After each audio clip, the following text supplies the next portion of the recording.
bom dia, boa tarde, boa noite. Chegamos ao episódio 2 do Parem as Prensas, que é um episódio que foge ao normal do canal da Comic House, porque esse episódio do Parem as Prensas, ou melhor, os episódios do Parem as Prensas, é para trazer notícias relacionadas ao mundo dos quadrinhos, cinema, literatura ou séries de TV. E hoje eu trago 3 notícias para animar o final de semana de vocês, uma delas relacionada ao mundo da literatura, 2 relacionada ao mundo dos quadrinhos.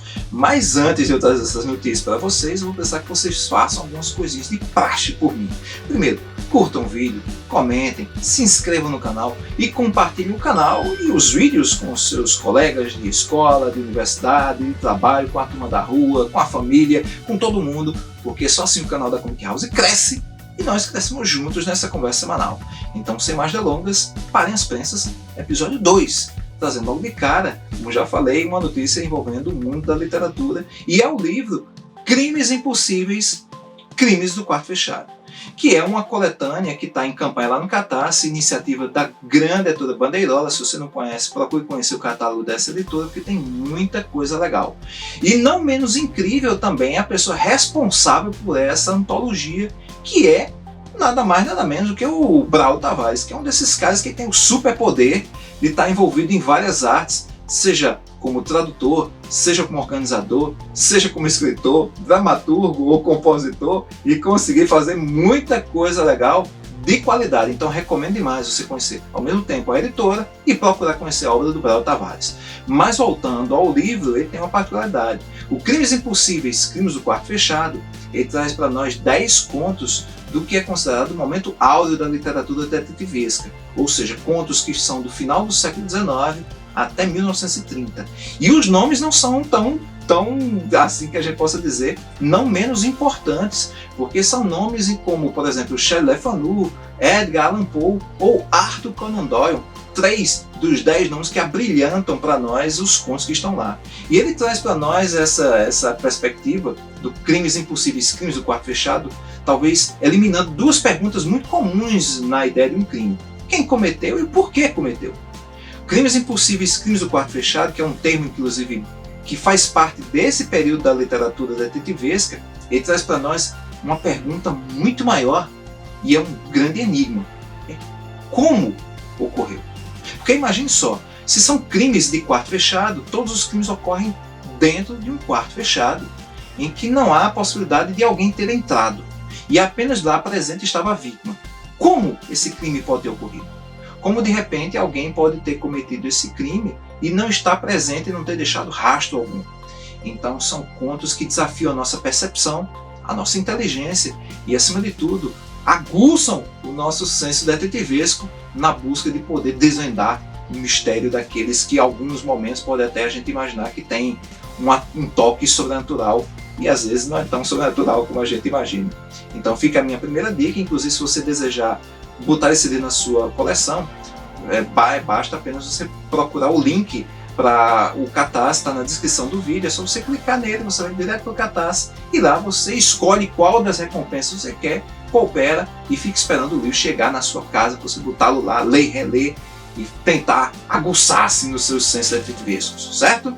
Então, vamos agora para a segunda dica, que é nada mais nada menos envolvendo o mundo da literatura, ou melhor, o mundo dos quadrinhos e também um pouco literatura, porque é nada mais nada menos a adaptação para os quadrinhos do livro Luzia Homem, que é um livro escrito no final do século, ou melhor, no começo do século XX, mais precisamente em 1903, mas é de um escritor da metade do século XIX e que faleceu no século XX, que é o Domingos Olímpio. O Domingos Olímpio, o escritor cearense, ele traz para nós um cenário de grande seca que ocorreu em 1877, 1879, e nesse contexto de seca traz para nós a personagem Luzia Homem, ou melhor, Luzia Homem, mas no quadrinho Luzia.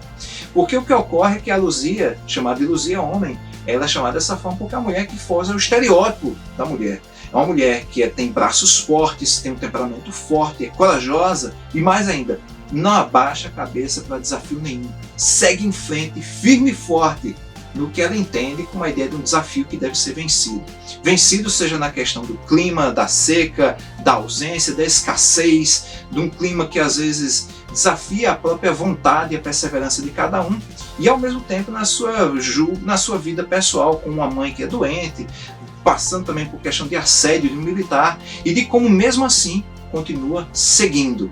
É uma história incrível e que ganha os quadrinhos. Anteriormente já havia ganho inclusive uma adaptação cinematográfica na segunda metade da década de 80, com Claudio Hanna interpretando a personagem Luzia Homem. Mas voltando ao quadrinho, que por sinal se chama Luzia, ele traz para nós essa adaptação feita pelo responsável dessa adaptação, que é o Zé Wellton. Se você não conhece o Zé Wellton, de longe, um desses caras que tem um grande talento para roteiros de quadrinhos. Já tem muita coisa feita por eles. Eu destaco até o Cangaço Overdrive, que é uma história de cangaceiros e é futurista. Então é muito bom o trabalho do cara.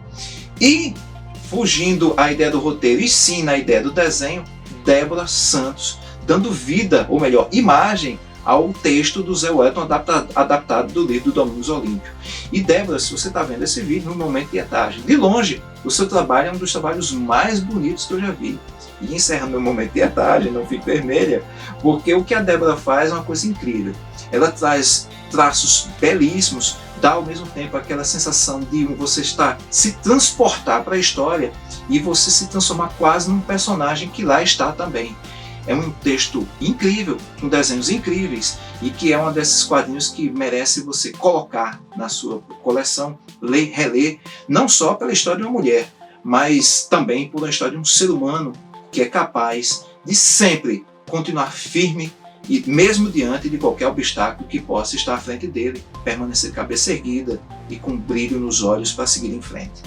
Então, essa é a minha segunda dica. Inclusive, se você desejar adquirir o quadrinho Luzia, é só você clicar também no link da descrição desse vídeo, porque ele já está lá disponível na Gibizada, que é uma plataforma de venda colaborativa, ou melhor, coletiva, em que vários quadrinistas colocam seus quadrinhos por lá. Interrompemos a programação para uma notícia extraordinária.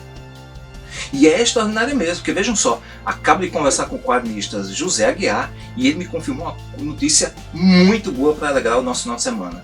O quadrinho dele, A Infância do Brasil, que se encontrava esgotado, será republicado pela editora Nemo ainda este ano. Ainda não tem data certa, vai ter nova capa, novo projeto gráfico com direito a extras e mais algumas coisas que ele não pode revelar a princípio, mas vai ser republicado. Então comece a colocar dinheiro nos seus cofrinhos para poder colocar para fora, obviamente, e depois colocar esse quadrinho na coleção. A Infância do Brasil é um desses quadrinhos que merece ler, reler, comprar, recomprar, dar de presente, porque ele apresenta a visão do nosso país desde o século XVI até mais recentemente, porém analisando o nosso país, o nosso bom e velho Brasil, a nossa terra Brasília, pela perspectiva das crianças. É um quadrinho incrível, com uma história dessas que faz a gente poder não só quebrar os nossos paradigmas, mas olhar o Brasil com outros olhos, às vezes com um olhar de inocência ou da inocência perdida. Então, fica aí a notícia quente e voltamos à programação normal. E a minha terceira dica, encerrando essa em primeira mão, é nada mais, nada menos do que o quadrinho Preto Tipo A, que é do quadrinista, apesar de ter nascido na Alemanha, mas mora aqui em João Pessoa, do Gabriel Jardim. Se você não conhece Gabriel Jardim, recomendo demais. É um desses caras que ele tem um grande propósito de apresentar histórias em vários gêneros, mas sempre com o objetivo de se desafiar e ao mesmo tempo trazer gêneros diferentes, seja ficção científica, como é o último trabalho dele, que é o Lanço Celestino, ou de histórias voltadas à ideia de mexer com a psique do personagem, como é o caso de Matrioska, mas sempre trazendo discussões sociais muito interessantes. Esse Preto Tipo A, ele é uma história que, por sinal, 108 páginas, ele ainda não está finalizado, ou melhor, finalizado sim, porque ele está escaneando, mas ainda não está disponível para compra. Mas é um quadrinho incrível porque ela mexe ao mesmo tempo com influência, o Gabriel me falou que tem influência do Gabriel Garcia Marques, então imagina só o que ele está trazendo para nós. A história se passa num vilarejo em que uma doença está por lá, assolando as pessoas, está fazendo com que muitos sejam vítimas dela, e ao mesmo tempo aparece um rapaz que nasceu e ele tem sonhos misteriosos, sonhos que remontam a coisas sobrenaturais, coisas estranhas, e que talvez ele seja ao mesmo tempo a grande peça que vem a resolver, o grande personagem, o grande protagonista que vem a resolver esse grande dilema, essa grande chaga que se assolou sobre a vila, e ao mesmo tempo vencer o medo do mar, que tanto está presente nos sonhos dele. Então, fiquem de olho, em breve o quadrinho vai estar disponível, Preto Tipo A, do Gabriel Jardim, e com isso eu encerro o meu Parem as Prensas Volume 2, lembrando a todos que forem produtores, seja de quadrinhos, cinema, literatura, ou seja o que for de arte, mandem para mim, mandem para o comichouseshow@gmail.com.br, que eu divulgo por aqui. Então, sem mais delongas, vida longa e próspera para todos, e até o próximo episódio do canal da Comic House, que pode ser um Parem as Prensas ou um episódio discursivo. Então, sem mais delongas, novamente, tchau pessoal!